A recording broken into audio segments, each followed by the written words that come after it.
Welcome sa Tagalog Horoscope, ang iyong gabay sa pang-araw-araw na buhay. Dito, hatid namin ang iyong horoscope araw-araw.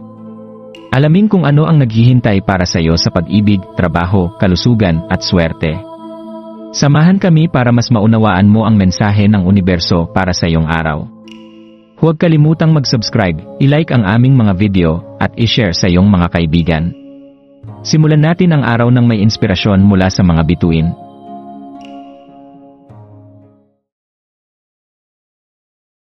Pang-araw-araw na horoscope para sa Virgo, January 17, 2025. Ngayong Biyernes, January 17, ang buwan ay nasa iyong tanda ng Virgo, nagbibigay liwanag sa iyong likas na pagiging maingat at organisado. Bilang isang Virgo, ang pagiging handa ay natural sa iyo, at ngayong araw ay puno ng enerhiyang magdadala sa iyo patungo sa mga bagong simula. Yakapin ang pagkakataong ito at hayaan ang mahiwagang enerhiya ng araw na gabayan ang iyong mga iniisip at kilos.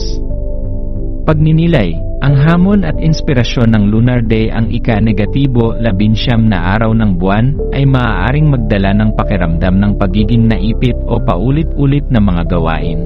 Ngunit ito rin ay isang paanyaya upang magmuni-muni sa mga bagay na tunay na mahalaga.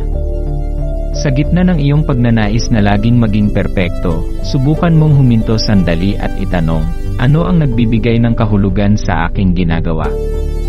Ang mga sagot na ito ay maaaring magbigay ng malinaw na direksyon para sa iyong mga susunod na hakbang. Ang araw na ito ay nagbibigay ng pagkakataon upang makita ang kagandahan sa mga bagay na karaniwan. Sa halip na mag-focus sa mga kakulangan, bigyan ng iyong sarili ng pahintulot na mangarap at mag-isip ng mas malawak. Hayaan mong ang mga pangarap na ito ay maging inspirasyon sa paggawa ng mas makabago at malikhaing solusyon sa iyong mga gawain. Gabay, paano maaaring maipakita ang iyong lakas habang lumalalim ang araw? Ang iyong determinasyon ay magiging isang mahalagang kasangkapan. Ang iyong matalas na mata para sa detalye ay magbibigay daan upang makahanap ng mga solusyon na maaaring hindi pansinin ng iba. Subalit, mahalagang tandaan na ang labis na pagsusumikap para sa perpeksyon ay maaaring magdulot ng pagkapagod. Maglaan ng oras upang balansihin ang iyong mga pagsisikap sa pamamagitan ng pagdaragdag ng kaunting kasiyahan sa iyong ginagawa. Halimbawa, sa mga gawain tulad ng pag-aayos ng mga plano o pagtatapos ng mga proyekto, subukang maglagay ng personal na ugnayan o malikhaing ideya. Ang pagsasama ng kasiyahan at dedikasyon ay magpapadali sa proseso at magdadala ng mas makabuluhang resulta, hindi lamang para sa iyo kundi pati na rin sa mga tao sa paligid mo. Pagwawakas ng araw, pag-ani ng inspirasyon at kalinawan habang natatapos ang araw, maglaan ng ilang sandali upang magmuni-muni sa mga nagawa mo. Ano ang mga bagong pananaw o ideya na natutunan mo? Ano ang mga hakbang na ginawa mo upang makalapit sa iyong mga layunin? Ang buwan sa iyong tanda ay nagbibigay liwanag sa iyong landas, kaya't gamitin ang gabay nito upang makita ang mas malalaking posibilidad para sa iyong hinaharap. Ipagdiwang ang mga maliliit na tagumpay ngayong araw, mga bagay na tila maliit ngunit mahalaga. Magtiwala na ang iyong mga pagsisikap, gaano man kaliit, ay nagdaragdag sa mas malaking layunin.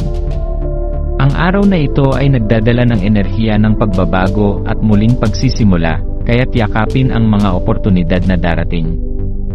Sa pagtatapos ng gabi, pasalamatan ang iyong sarili para sa iyong pagsisikap at dedikasyon. Tandaan, Virgo, na ang iyong kakayahang magdala ng kaayusan at inspirasyon sa iyong mundo ay isang natatanging regalo. Sa pagtahak mo sa landas ng pagbabago, dalhin ang aral ng araw na ito. Ang balanse ng pagiging praktikal at pagmumuni-muni ay nagdadala ng kalinawan at kasiyahan sa iyong paglalakbay.